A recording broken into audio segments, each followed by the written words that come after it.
দিল, তোমার সব লুটে নিয়ে গেছে।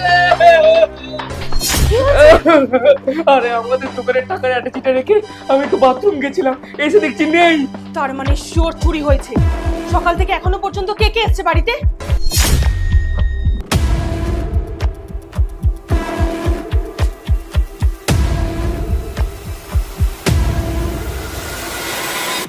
সবাইকে ডাকো, আমি প্রমাণ জোগাড় করে আনছি। এবার তো বলো আসল চোরটা কে? পেপারওয়ালা। কি প্রমাণ আছে? কাজের দিদি সকাল থেকেই এই বাড়িতেই ছিল, আর আমি পাড়া থেকে খবর নিয়ে এসেছি দুধওয়ালা এই বাড়িতে দুধ দেওয়ার পর সব বাড়িতে গেছিল, একমাত্র তুই এই বাড়িতে পেপার দেওয়ার পর আর কোথাও যাসনি, কারণ এতগুলো টাকা নিয়ে তুই ঘুরতে চাসনি, কেউ যদি দেখে ফেলে সেই ভয়। আমি নেইনি, আমি নেইনি। ঠিক আছে, পুলিশ ডাকছে।